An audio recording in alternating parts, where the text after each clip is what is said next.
A little bit of context. We did a video with Dave recently, I don't know, a few months ago, and Dave is a house flipper, and we were here demolishing this space. It was this terrible kitchen space. The floor was a mess. I remember the ceiling was all torn up. There was nothing, none of this awesome lighting. The paint jobs were weird. I remember being really dark and weird colors and stuff like that. So go check out Dave's video. And we're back a few months later, and today we're going to feature Brittney more because Brittney does interior design. So they've renovated the house. It looks tons better. And today we want to feature Brittney and what she did. So help us understand what this job, like what your job is for this house particularly. Well, so Dave will buy the house, and my job is to come in, and sometimes I get to see it before, but often I just have to, he buys it and I show up, and I'll take a lot of pictures, and I look at the neighborhood and try to get a sense for what the colors are and the building materials and how I can best improve the area with the aesthetic of the home. So we're assuming Dave has no design skills. You're super right. He's actually pretty good. He actually has a pretty good eye, and he gives me his opinion. Anything I've ever done or known, I've learned from her. So I run everything past her. In fact, I've offloaded everything to her now, so my contractor directly works with Brittney, saving me time, and we get a much better product. Well, he has a lot of confidence in me, so that helps a lot. But yeah, I go home and I mock up color schemes and flooring options and lighting and what else? Doors and fixtures and countertops, and send it to our contractor. Okay. I think I'm always educating myself on what's current, and really one of my big jobs as an interior designer and as helping him flip homes is to create a space that will appeal to the broadest audience. So I'm always looking to see what is current right now, what the trends are, what will appeal to the broadest audience. So often these homes haven't been updated in decades or more. Mm-hmm. So I'm thinking, okay, that door was popular in, way long ago. It's not anything current now. So I'll put a door in that is more current, and it will appeal to lots of people.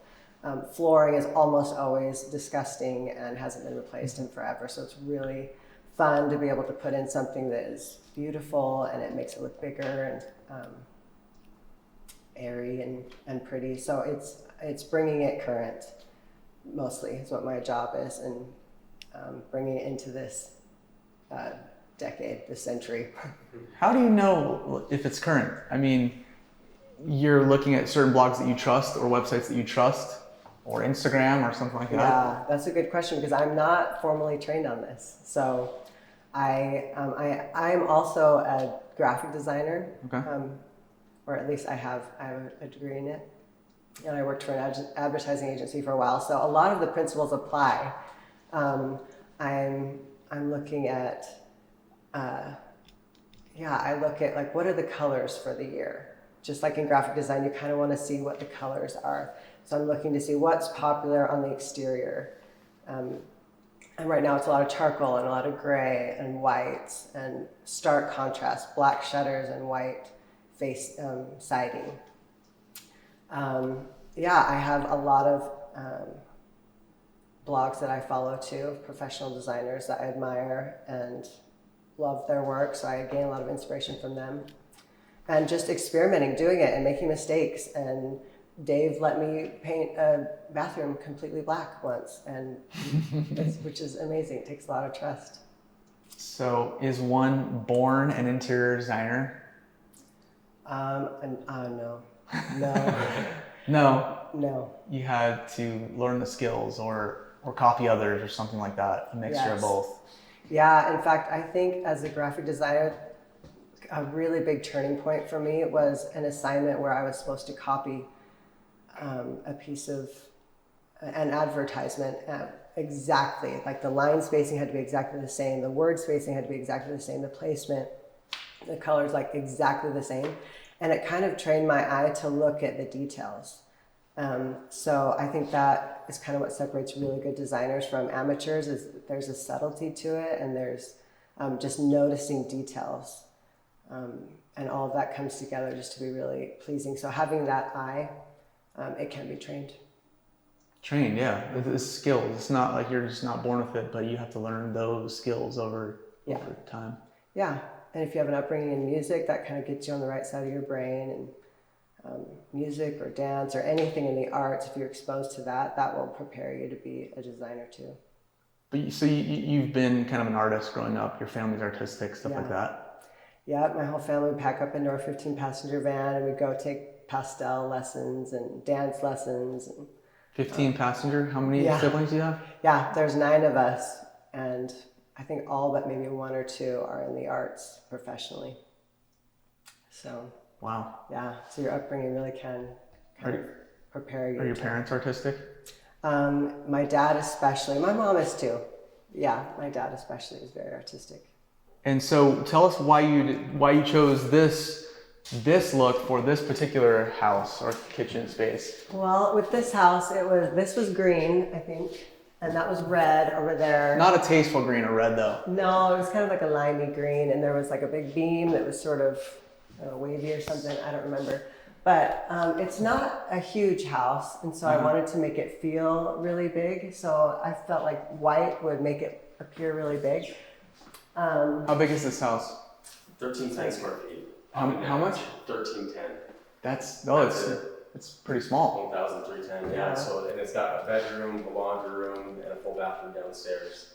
It is all, and then the rest is on the main level. Yeah. So white walls, and then lighter flooring. It all just kind of it opens it up. And if you have the same color throughout, it just feels more cohesive. It feels bigger than if you have like one color in here, a totally different color in here. It just kind of, it stops your eye at each, different color. But if it's one color, it sort of lets your eye go through the whole house. So for this particular house, because it's small, that helps you make that decision of don't compartmentalize, make it feel like one big space, and make it light. Yeah. Yeah, and then adding contrast that makes it interesting. So if it's all white, then it just feels kind of bland. So I wanted to have the black fireplace that gives it kind of a masculine feel and some contrast, some interest. And then the doors add some contrast, and the faucet and the handles on the Love cabinets. the faucet. Yeah, isn't that fun? Yeah, it's cool. Yeah, Monty said that was the easiest one. He wants me to stick with that one. So yeah, that was the main thing, is just wanting to make it feel open and bigger because it was on the smaller side. When you mentioned looking at houses around, but you don't know what their interior looks like, you're just talking about the exterior? Yes. Yeah, so most of these homes are lighter, so I wanted to go lighter on the outside. Okay. Just to make it all feel big and airy and peaceful when you walk in. I think that appeals to a lot of people, so that was my goal. And it's not quite done, because there's tape, there's some blue stuff there, some wrap, but it's super close. Yeah, you're getting a real look at the process. Yeah, instead of it's all done and ta-da. Yeah, it's a lot of work, and our workers were up until 10:30 last night trying to get it to this point. Still not ready yet, but your job, getting close. Is your job done here, or are you still telling them what to do?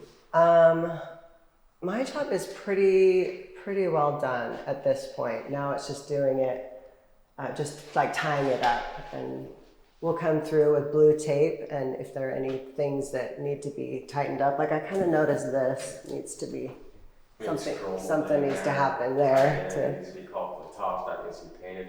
Yeah. We'll put a blue tape piece of tape sticker on every single thing that's wrong.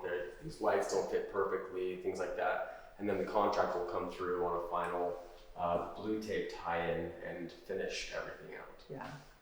But that would be next week. Yeah. So once that's resolved, all the blue tape he's fixed all those issues, and I'm finished. But our contractor has been super patient. I think I changed the kitchen layout on him like 3 times. And then he ultimately changed it again, but it worked out really well. Yeah, he's awesome. How do you communicate what this is all going to be? I mean, maybe a door is simple color. Is it just taking one piece at a time and just saying, I want this faucet, I want this sink, I want this countertop. So every single piece, and you're just sending them links of stuff? Yeah, yep. I tell them this is what I want for the faucet and for the sink and for the counters and everything. And ideally, I think as I get better, I'll have it all like on a spreadsheet and I just give it to him all at once. But I'm liking the process of like trying new things. So I don't have it streamlined quite yet.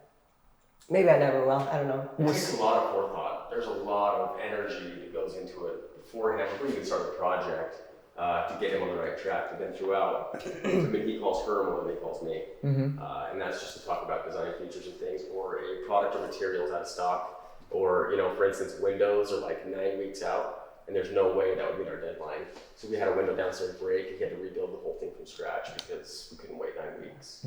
So he's always calling her to work on those kinds of things. And that's a big part of design, is that communication with the contractor. But with every project, there are similar things that need to be done. Almost always flooring, almost always new kitchen, almost always new doors and trim. So it's not always reinventing the wheel every time, but sometimes there are new fixtures I want to try, or new things I want to try. So there's this process.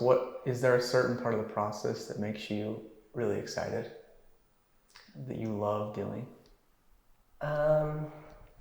I really love the whole thing. I don't know. I love the You just whole love thing. it. There's something that is deeply satisfying to me about taking something that's terribly neglected and putting love into it and making it beautiful and functional again. It like satisfies something in me that is really fun to do. This is the whole process, including like the finished, it's done. Yeah, I think just from beginning to end, I love the whole thing. It is fun to see the end. I mean, that's the part where all the work's over, and it's just fun to walk through and see it all come together. Because it's one thing to see it on my screen, but then to see it in real life, I do love that part. Like this part is getting really fun to me, where I see it coming together, and a lot of times it's even better than I hoped it would.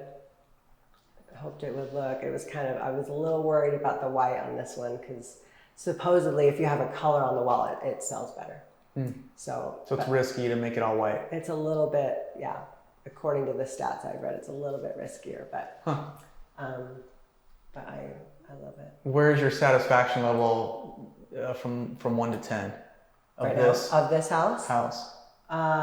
It's how it turned out compared to how you maybe envisioned it. Oh yeah, it's probably a 9. What's fallen short? Just little detail. I just noticed little details. Sure? I just like the cutting in. I just want to see that like really clean. The what? Cutting in right here. Like I want this to be really clean. You can just see it's kind of like messy a little bit. Okay.